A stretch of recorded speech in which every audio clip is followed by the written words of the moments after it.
Hello students, कैसे हैं? मैं अंकित गोयल। और स्टूडेंट्स, आज हम अपना कंटिन्यू करेंगे कैपिटल स्ट्रक्चर।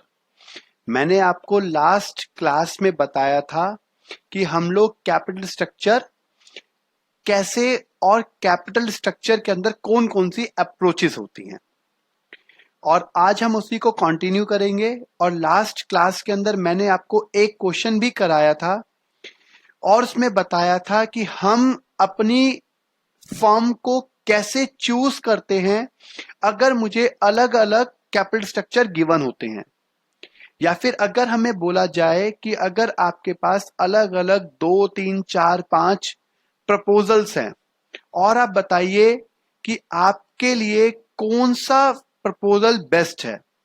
तो मैंने आपको बताया था जिस फर्म की वैल्यू या वैल्यू ऑफ द फर्म जिसकी सबसे ज्यादा होगी उसी फर्म की ओवरऑल कॉस्ट ऑफ कैपिटल सबसे कम होगी। ये इन दोनों में एक कह सकते हो डायरेक्ट रिलेशन है या इन दोनों का रिलेशन है। वही फर्म सबसे बेस्ट और उसी कैपिटल स्ट्रक्चर को हम चूज करते हैं। क्वेश्चन कराऊंगा आज फिर तो आपको और समझ में आ जाएगा। तो चलिए फिर कंटिन्यू करते हैं अपना कैपिटल स्ट्रक्चर।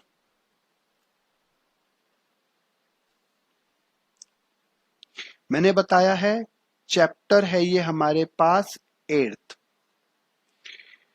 नेम है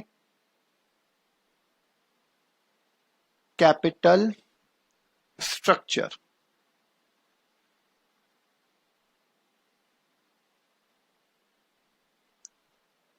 कैपिटल स्ट्रक्चर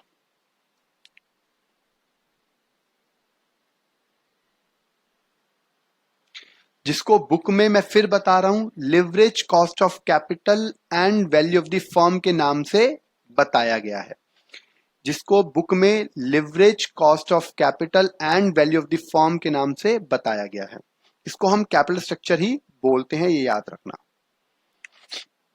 मैंने 8.1 आपको बता दिया था। आज हम करेंगे इलस्ट्रेशन 8.2। मैं फिर बता रहा हूं, बुक में यूज करता हूं डॉक्टर R.P. रुस्तगी की।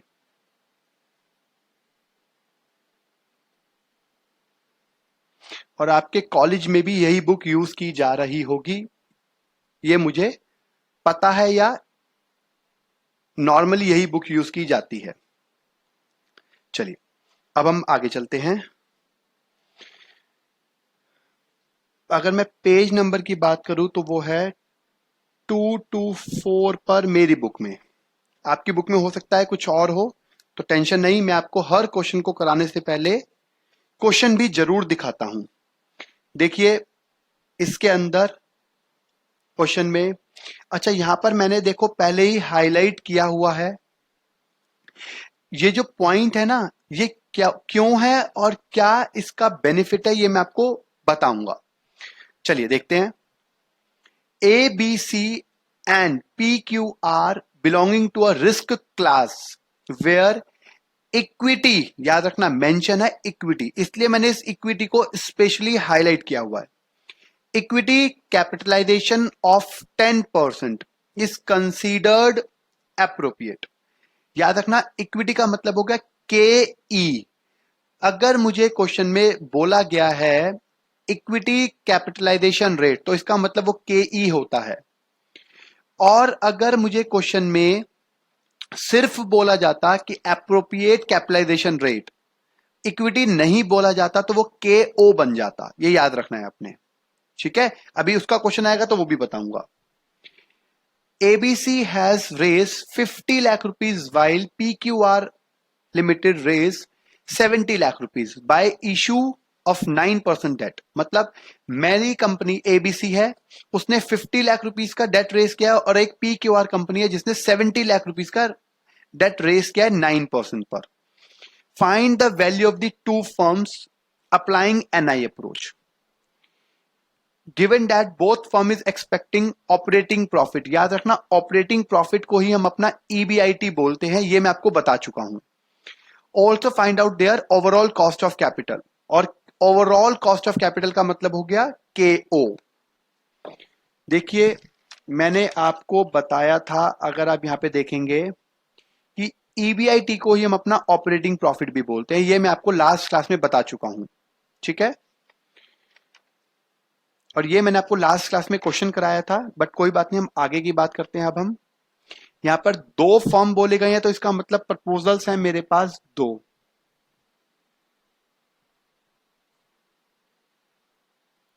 तो हम यहां पर दो ही लाइन खींच लेते हैं। एक है ABC और एक है PQR। सबसे पहले देखिए, कोई भी क्वेश्चन करे ना अगर आप, तो आप सबसे पहले उस क्वेश्चन की नरेशंस या डाटा जरूर लिख लें। जैसे मुझे बोला गया है कि 9% डेट गिवन है, 9% डेट गिवन है, कितने का? 50 लाख रुपीस का और 70 लाख रुपीस का। अब आप में से कुछ बच्चों के मन में जरूर आ रहा होगा, अगर कुछ के मन में आ रहा है उनके लिए भी, और जिनके मन में नहीं आया है उनके लिए भी, कि सर यहां पर बोला गया है यूजिंग NI अप्रोच, लेकिन आपने तो हमें अप्रोच बताई नहीं है कि कौन सी अप्रोच है। तो याद रखना, मैंने आपको अप्रोच नहीं बताई तो क्या हुआ, मैंने आपको अपने फॉर्मूलेस तो बता दिए हैं, और उन्हीं फॉर्मूलों से हम इसको करेंगे। देखिए मैं अभी आपको दिखाता हूं, थोड़ा कॉन्फिडेंस आएगा आपके अंदर। और KE भी बोला गया है, विच इज 10%। और क्योंकि यहां पर यह मेंशन नहीं है कि वो किस कंपनी का है किसकी नहीं, तो इसका मतलब वो KE जो है वो दोनों कंपनी के लिए सेम माना जाएगा। और वैसे भी उसने बोला है, देखिए इसकी लैंग्वेज एक बार दोबारा देखते हैं हम, कि ABC and PQR belongs to इस रिस्क क्लास। मतलब ABC भी और PQR दोनों की दोनों फर्म जो है वो इक्विटी कैपिटलाइजेशन रेट 10% जो है वो कंसीडर करती है। तो ठीक है, इसीलिए मैंने KE दोनों के लिए लिख लिया है। और हमारे को बोला गया है कि हमारा EBIT गिवन है 12 लाख रुपीस का, तो वो मैंने यहां पर लिख लिया है। यहां से शुरू करेंगे अब देखो जो मैंने इंफॉर्मेशन लिखी है, डेट इतने इतने का है और ये रुपीज में है, 9% रेट है, KE का रेट ये है और EBIT है। अब देखिए एक चीज जो मैंने लास्ट क्लास में क्वेश्चन कराया था, डेट उसका रेट KE और EBIT यही तो गिवन था। तो ये वाला जो कॉन्सेप्ट है और जो ये वाला कॉन्सेप्ट है, इसका मतलब वो सेम है। पॉइंट समझ में आ रहा है? मैंने लास्ट क्लास में भी तो कोई अप्रोच नहीं लिखी थी ना, और मैंने यही कॉन्सेप्ट किया था। अगर NI अप्रोच लिखी है तो भी मेरा कॉन्सेप्ट सेम चलेगा। अभी करेंगे तो और क्लियर हो जाएगा, आप देखेंगे। EBIT आ गया है, इसमें से हम लेस करते हैं सबसे पहले इंटरेस्ट। 50 लाख का 9%, 50 लाख का 9% होता है 4,50,000, और 70 लाख का 9% होता है 6,30,000। ठीक है, अब इसके बाद इसको हम माइनस कर देते हैं, तो आ गया EBT 7,50,000 और 5,70,000। अब एक चीज देखिए, मैंने आपको पहले भी बताया था, यहां पर भी टैक्स रेट गिवन नहीं है, तो EBT में से माइनस करते हैं टैक्स, तो आता है EAT। टैक्स है नहीं, तो EBT ही मेरा क्या हो जाएगा, EAT हो जाएगा, बिकॉज टैक्स गिवन नहीं है। तो मैं डैश डैश छोड़ता, देखिए यहां पर मैं टैक्स डैश डैश छोड़ता तो क्या होता, ये आ गया 2,70,000 माइनस टैक्स कुछ भी नहीं है तो 270 रहता। इसीलिए मैंने इसी EBT को EAT कह दिया। और क्योंकि KE गिवन है तो मैं क्या कर दूंगा, डिवाइड कर दूंगा KE से। ये मैंने आपको बता दिया है, और मैंने आपको लास्ट क्लास में भी बताया था, फिर दिखा रहा हूं ये फॉर्मूले। अगर EAT है तो EAT के बाद दो फॉर्मूले लगते हैं, या तो डिवाइडेड बाय KE होगा या डिवाइडेड बाय VE होगा। EAT के बाद यही स्टेप होना जरूरी है, मैंडेटरी है, 110% होगा। EAT के बाद या तो KE से डिवाइड होगा या VE से डिवाइड होगा। अब क्वेश्चन में के ई गिवन है तो के ई से ही डिवाइड होगा, इसका मतलब वीई निकालना है। 10% है तो 10% को लिखूंगा 0.1 और 0.1, तो ये आ गया वी ई आ गया। ये कितना आ जाएगा वीई? आपके पास कैलकुलेटर है, कैलकुलेटर जरूर चलाएं। 7,50,000 डिवाइडेड बाय 0.1, देखिए वैसे तो 75 लाख आगे आपको पता है, बट फिर भी मैं बता देता हूं। 7,50,000 डिवाइडेड बाय 0.1 और इक्वल टू, तो आ गया 75 लाख। ये पॉइंट आ गया 75 लाख और ये आ जाएगा 57 लाख। अब देखिए जब मेरे पास वीई आ गया और डेट मुझे गिवन है, तो इसका मतलब इसमें मुझे प्लस करना होगा वी डी, जो है 50 लाख रुपीस का और 70 लाख रुपीस का। तो मेरा क्या आ जाएगा? अगर हम बात करेंगे तो वी आ जाएगा, जिसे आप वैल्यू ऑफ फर्म बोलते हैं, वो आ गया 1,25 लाख और यहां हो गया 1,27 लाख। एक आंसर तो मेरा यहां पर आ गया, एक को तो मैंने वहां पे मेंशन कर दिया। अब आगे चलते हैं। अब मुझे निकालना है ओवरऑल कॉस्ट ऑफ कैपिटल। तो मैंने लास्ट क्लास में भी सिखाया था, फिर बता रहा हूं। मेरे को अगर ओवरऑल कॉस्ट ऑफ कैपिटल निकालना है, केओ निकालना है, तो केओ का फॉर्मूला है मेरे पास ईबीआईटी बाय वी इंटू में 100% के लिए लगाते हैं। ईबीआईटी मुझे गिवन है 12 लाख का, वी मैंने निकाल लिया है, ये निकाल लिया, तो ठीक है। EBIT divided by V into में 100। फॉर्मूले मैंने यही क्यों लगाया है? क्योंकि टैक्स गिवन नहीं है, याद रखना, टैक्स इज नॉट गिवन।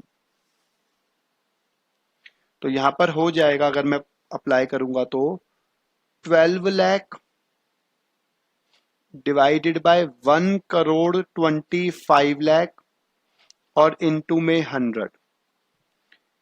ऐसे ही यहां पर हो जाएगा 12 लाख डिवाइडेड बाय 1,27 लाख और इनटू में 100। क्लियर है? तो कितना आ जाएगा वो देख लेते हैं। 12 लाख इंटू में 100 डिवाइडेड बाय 12500, 5 टाइम्स 0, तो ये आ गया 9.6% आ गया। ये तो आ गया 9.6%। और यहां पर कितना हो जाएगा? 12 lakh into 100 divided by 127, 5 times 0, तो आ गया 9.45। 9.45। अगर अब हमें बोला जाए कि कौन सी प्रपोजल हमें एक्सेप्ट करना चाहिए, तो आपको दिख रहा है कि मेरी वैल्यू ऑफ फर्म इसकी ज्यादा है और ओवरऑल कॉस्ट ऑफ कैपिटल इसका कम है। ये तो हमेशा ऐसा ही होगा, जिसकी फर्म की वैल्यू ज्यादा होगी उसकी कॉस्ट हमेशा कम होगी। तो ये मेरे पास प्रपोजल PQR एक्सेप्टेबल है। क्लियर है? देखिए लास्ट क्लास में भी मैंने आपको सेम ऐसा ही कराया था, अभी भी मैंने आपको ऐसा ही कराया है, क्योंकि मैंने आपको बता दिया है हमारे लिए जो कॉन्सेप्ट आता है वो ऐसा ही आता है। इन 5 फॉर्मूलों को बहुत ध्यान से आपने करने हैं, और ये फॉर्मूले मैं आपको फिर बता रहा हूं कोई और नहीं कराता है। ठीक है? ये फॉर्मूले से ऐसे कोई नहीं कराता आपको, तो आपको ये मैंने इसीलिए बताए हैं, आपको याद रखने हैं। अब हम चलते हैं आगे नेक्स्ट क्वेश्चन की तरफ। और ये हमारी अप्रोच कौन सी थी? NI approach. देखिए मुझे अप्रोच आपको बतानी भी नहीं है और आपको पता भी नहीं करनी है, मैं आपको फिर बता रहा हूं। ठीक है? एमएम जब कराऊंगा तो आपको पता होनी चाहिए, वो अलग बताएंगे हम आपको। अब हम चलते हैं नेक्स्ट क्वेश्चन की तरफ, थर्ड।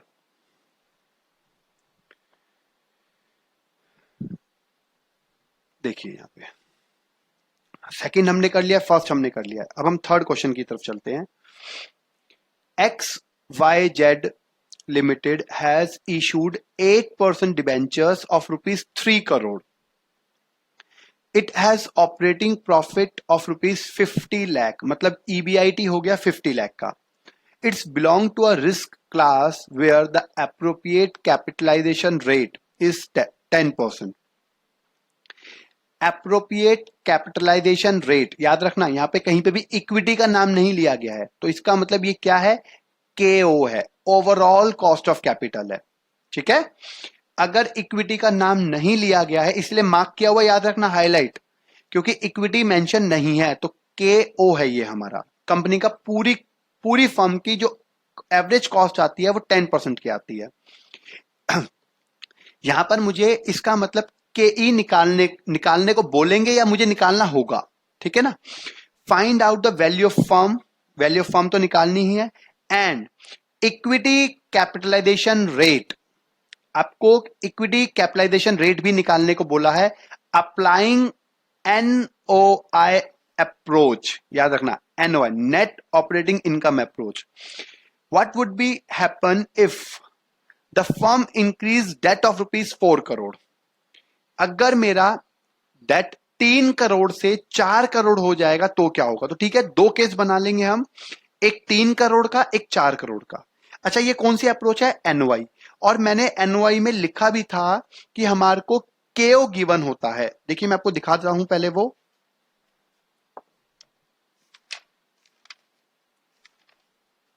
जब मैंने आपको ये करा रहा था फर्स्ट क्लास में, तो मैंने आपको बताया था NOI के अंदर KO गिवन होगा, ठीक है ना, KO गिवन होगा। चलिए अब हम आगे चलते हैं।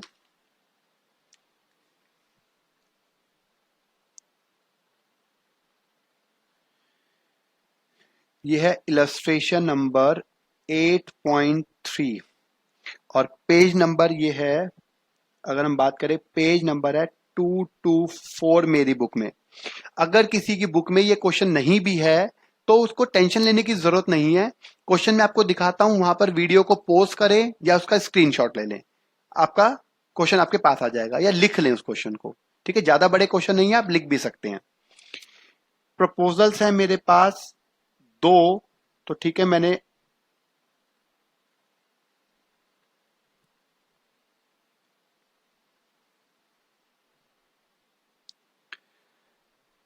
एक में हम बात करेंगे, ये प्रपोजल नंबर 1 है और ये प्रपोजल नंबर 2 है। डिफरेंस क्या है? सिर्फ डेट का, और डेट की परसेंटेज हमें दे रखी है यहां पर 8% डिबेंचर्स है। यहां पे हम लिख लेते हैं 8% डेट,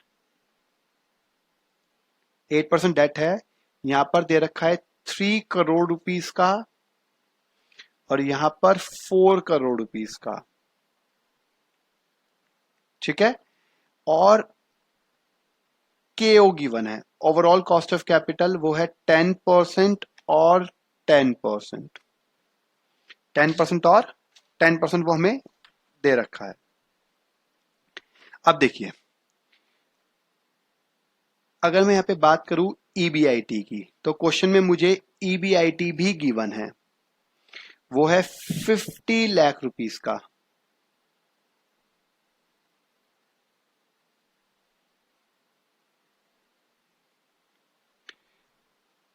अगर हम कॉन्सेप्ट की बात करें, देखिए यहां पर टैक्स गिवन नहीं है क्वेश्चन में, तो फॉर्मूले मेरा लगेगा ये वाला।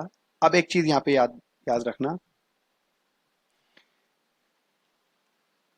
अगर EBIT गिवन है और KO गिवन है तो सीधा वैल्यू ऑफ फर्म निकल गई।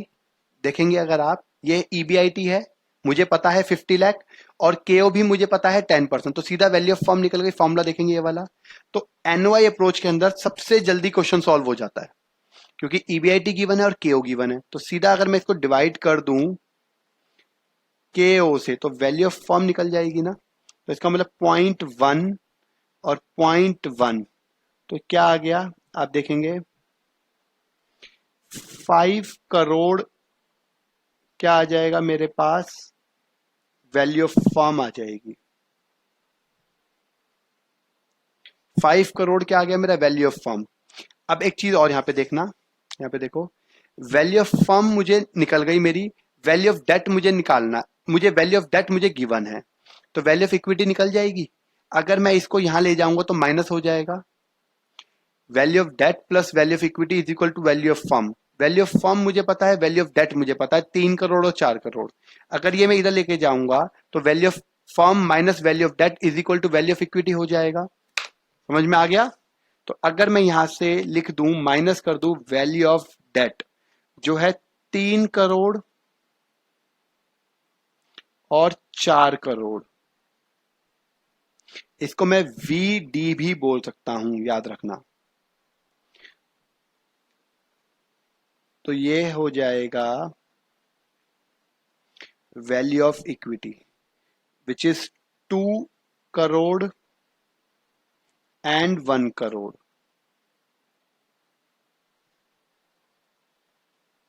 ठीक है, 2 करोड़ एंड 1 करोड़। अब इसके आगे देखते हैं, इसको मैं यहां पे बंद कर देता हूं, बस मेरी वैल्यू ऑफ इक्विटी निकल गई।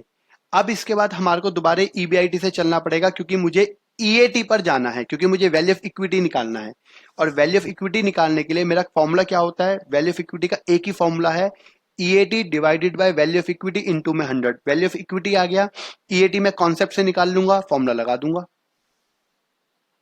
मुझे इस क्वेश्चन में दो ही चीज निकालनी थी, एक तो वैल्यू ऑफ फर्म जो मैं निकाल चुका हूं, ये मेरा एक आंसर आ गया। अब निकालना है मुझे वैल्यू ऑफ इक्विटी, जिसके लिए मैं क्या करूंगा, ईबीआईटी मुझे गिवन है 50 लाख एंड 50 लाख। इसमें से लेस कर दूंगा मैं इंटरेस्ट। इंटरेस्ट कितना होगा यहां से देखेंगे, 3 करोड़ का डेट है और 8% इंटरेस्ट है, तो 3 करोड़ का 8% हो गया 24 लाख। ऐसे ही 4 करोड़ का 8% हो गया 32 लाख।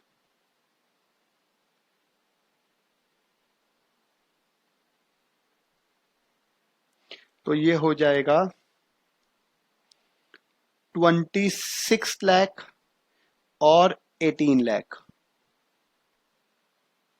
इसके बाद ये हो गया ईबीटी हो गया, और मैंने बताया है अगर टैक्स गिवन नहीं है तो यही मेरा ईएटीबी हो जाता है। और इसको डिवाइड कर देता हूं मैं किससे, वीई से, तो मेरा क्या निकल जाएगा, केई निकल जाएगा।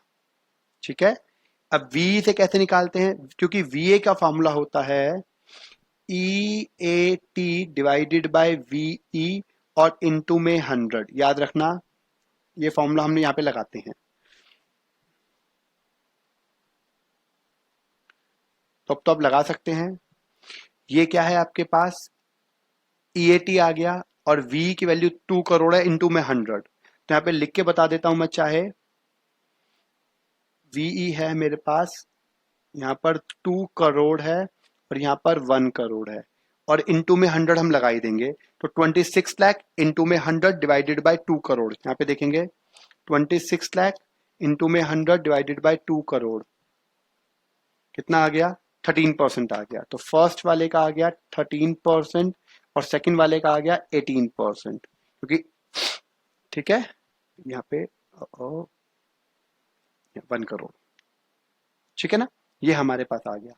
तो अब देखिए, हमारे को क्वेश्चन में बोला गया था, एक तो हमें वैल्यू ऑफ फर्म निकालनी थी जो 5 करोड़ 5 करोड़ आ गया, एक हमारे को के ई निकालना था जो 13% एंड 18% आ गया। ये हमारा आंसर है। आपको समझ में आ गया होगा जो मैं बताना चाह रहा हूं, कि मेरे पास ये जो 5 फॉर्मूले हैं, इन 5 फॉर्मूलों का यूज करके आप पहले 3 अप्रोच बहुत इजीली सॉल्व कर सकते हैं। अब हम आगे चलते हैं नेक्स्ट क्वेश्चन की तरफ।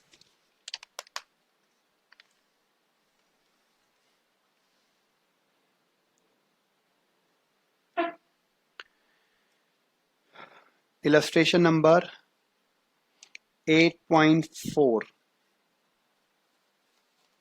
इलस्ट्रेशन नंबर 8.4, ये पेज नंबर है 225 पर। देखिए,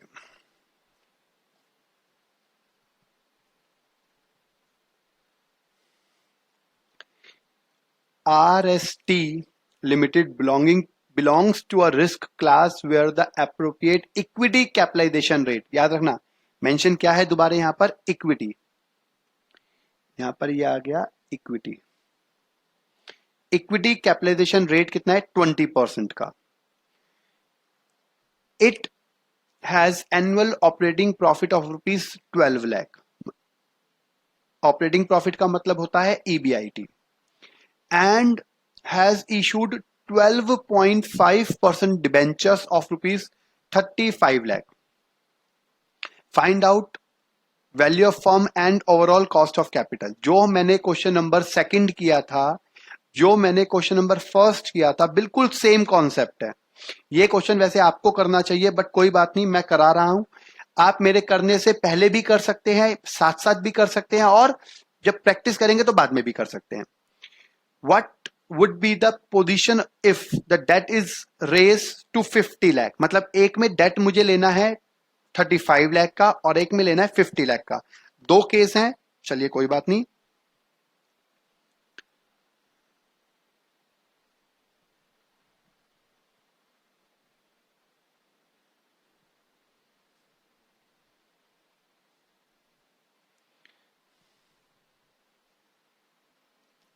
मेरी राइटिंग जितनी बेकार है, लाइनिंग उतनी अच्छी आ जाती है.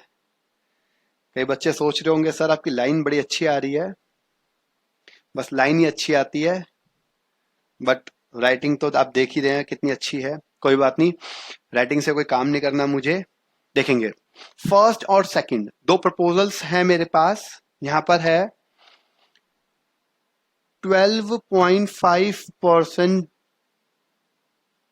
डेट, ये दे रखा है. पहले वाले में 35 लाख रुपीस का और सेकंड वाले में 50 लाख रुपीस का. और के ई भी मुझे गिवन है 20%. ईबीआईटी है मेरे पास 12 लाख रुपीस. तो वो दोनों केसेस के लिए है. ईबीआईटी आ गया है. इसमें से मैं लेस कर देता हूं सबसे पहले as per rule interest. 35 lakh का 12.5%, तो ठीक है. 35 लाख इंटू 12.5% तो आ गया 4,37,000. 4,37,500. तो यहां पर हो जाएगा 00562 एंड 7,62,500 ये आ गया. और 12 लाख इंटू 50 लाख इंटू 12.5% तो आ गया 6,25,000. 6,25,000. 50 लाख का 12.5% तो 5,75,000 ये आ गया. ये हो गया ईबीटी. टैक्स गिवन नहीं है तो यही मेरा हो गया ईएटी. सीधा मैंने इसको क्या कर दिया, डिवाइड कर दिया के ई से. अब तो आपको पता ही है क्योंकि के ई गिवन है, तो 0.2 से इसको डिवाइड कर दिया और 0.2 से इसको डिवाइड कर दिया. तो मेरे पास आ गया यहां पर वीई आ गया, value of equity. Divided by 0.2 कर दिया तो आ गया 7,62,500 डिवाइडेड बाय 0.2 तो 38,12,500. 38,12,500 ये आ गया. और 575,000 डिवाइडेड बाय 0.2 तो 28,75,000 यहां पर आ गया. 28,75,000 ये आ गया. अब इसके बाद देखते हैं वैल्यू ऑफ इक्विटी आ गया, तो इसमें प्लस करना है मुझे वैल्यू ऑफ डेट. और वैल्यू ऑफ डेट कितना दे रखा है मुझे, 35 लाख का यहां पर दे रखा है और 50 लाख रुपीस का यहां पर दे रखा है. इसका मतलब ये हो जाएगा मेरे पास वैल्यू ऑफ फर्म 500,1237. ये मैंने टोटल कर लिया है और इसका आ गया 78,75,000. मुझे दो चीजें निकालने को बोली थी, एक तो ये निकल गई है, एक आंसर तो ये निकल गया है. ठीक है, थोड़ी सी लाइन टेढ़ी हो गई है, कोई बात नहीं. 78,75 है. अब मुझे निकालना है केओ. केओ निकालने के लिए हम यूज करते हैं EBIT बाय V और इनटू में 100। ठीक है, मैं आपको कई बार बता चुका हूं, ये आपको मैं फिर दिखा रहा हूं एक बार। ये देखिए, KO निकालने के लिए हम करते हैं EBIT बाय V इनटू में 100। ठीक है,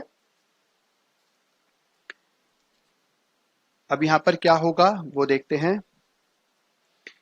EBIT है 12 लाख, तो यहां पर हो गया 12 लाख अपॉन में 73 12,500 और इनटू में 100% के लिए यहां पर हो जाएगा 12 लाख डिवाइडेड बाय 78 75 000 इनटू में 100। तो आंसर कितना आ गया? ये आ गया KO। देखते हैं, 12 लाख इनटू में 100 डिवाइडेड बाय 73 12,500, तो ये हो गया 16.41। 16.41%। एक तो ये आंसर आ गया। यहाँ पर 12 लाख इंटू 100 डिवाइडेड बाय 78 75 000, तो 15.238 है। 15.238%। तो अब अगर हम बात करें प्रपोजल एक्सेप्टेबल की, तो डेफिनेटली मैं ये वाला करना चाहूंगा। अगर हमें पूछा जाता कि विच वन इज एक्सेप्टेबल, तो देखो वैल्यू ऑफ फर्म ये ज्यादा है और ओवरऑल कॉस्ट ऑफ कैपिटल ये कम है, तो मैं यही एक्सेप्ट करूंगा। इसमें नया नहीं कराया मैंने कुछ, ये पूरा का पूरा जो क्वेश्चन है, ये क्वेश्चन नंबर सेकंड और फर्स्ट की तरह ही है। अब हम आगे चलते हैं नेक्स्ट क्वेश्चन की तरफ। अब तो आपको कॉन्फिडेंस भी आ रहा होगा और समझ भी आ रहा होगा। अब नेक्स्ट क्वेश्चन पे चलते हैं।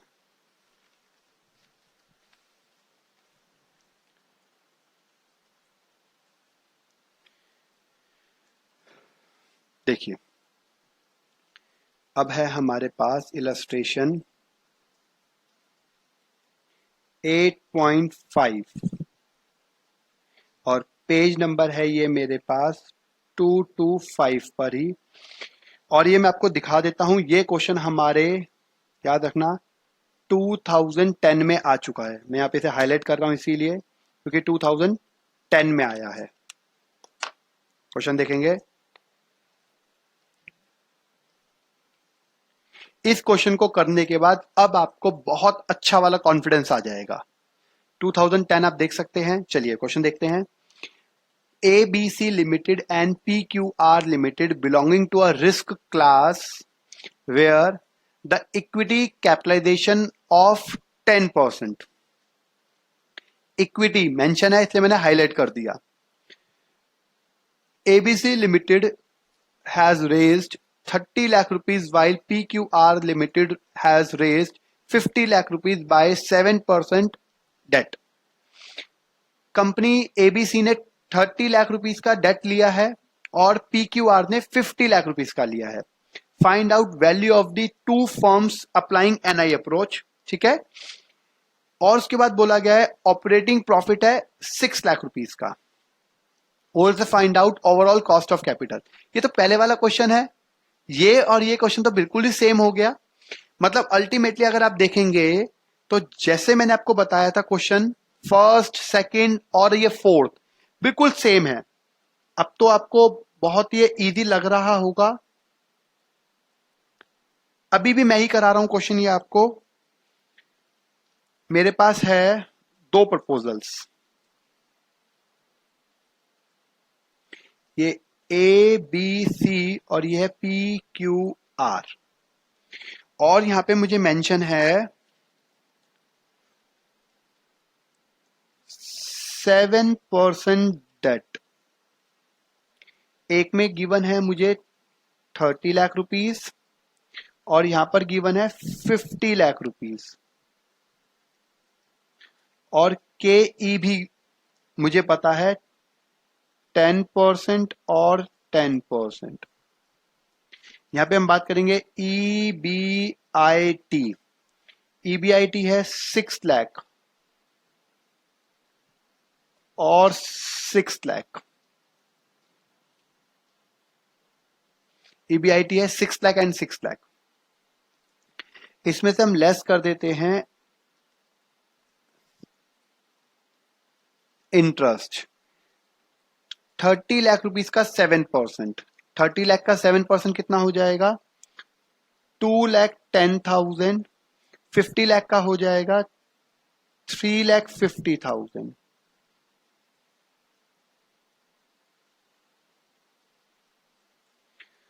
$3,90,000 ये हो गया और 2,50,000 ये आ गया। और इसे लिखते हैं हम EBT कहो या फिर EAT कहो, क्योंकि टैक्स गिवन नहीं है।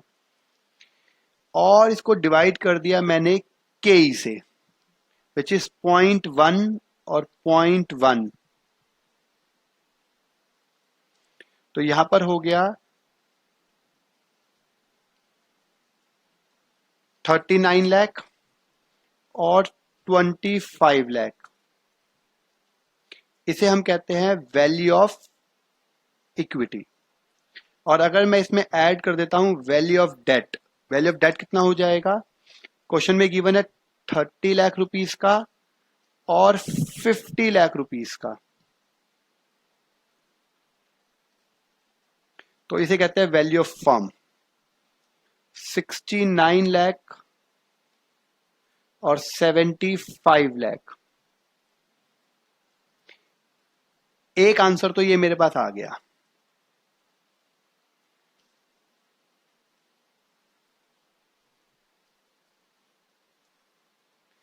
अब हम बात करेंगे KO की, क्योंकि मुझे ओवरऑल कॉस्ट ऑफ कैपिटल भी निकालना है। उसका फॉर्मूला होता है EBIT divided by V into में 100। तो यहां पर हो गया EBIT 6 lakh divided by V है 69 लाख और इंटू में 100। यहां पर हो जाएगा 6 लाख डिवाइडेड बाय 75 लाख और इंटू में 100। तो यहां पर ये हमारा आंसर आ जाएगा। कितना आ गया? 6 lakh into 100 divided by 69 lakh. तो 8.695 है, राउंड ऑफ करूंगा तो 8.70 कर देता हूं। 8.7% ये आ गई और ये आ गया 6 lakh into 100 divided by 75 lakh. तो आ गया एग्जैक्ट 8 आ गया। तो देखिए, अगर हमें प्रपोजल एक्सेप्ट करना हो तो इसकी वैल्यू ऑफ फर्म सबसे ज्यादा है और ओवरऑल कॉस्ट ऑफ कैपिटल सबसे कम है। तो मेरा जो एक्सेप्टेड प्रपोजल होगा वो यही माना जाएगा। क्लियर हो गया है? आई थिंक सो आपको समझ में आ रहा है। और ये 2010 में आया हुआ क्वेश्चन है, आपको कॉन्फिडेंस भी आया होगा और समझ में भी आया होगा कि आपको कैसे करना है। बस मैं आपको फिर बोल रहा हूं, इन फॉर्मूलोज को थोड़ा सा ध्यान जरूर रखना और अच्छे से करना। ठीक है, चलिए अब आगे मिलेंगे अब नेक्स्ट क्लास में। और नेक्स्ट क्लास के अंदर मैं आपको इसके आगे के क्वेश्चन कराऊंगा और इसके आगे के क्वेश्चन और ज्यादा इंपॉर्टेंट है। ठीक है, तो मिलेंगे नेक्स्ट क्लास में। किसी को कोई डाउट हो, कुछ पूछना हो तो मुझे व्हाट्सएप कर सकता है, मुझे कॉल कर सकता है।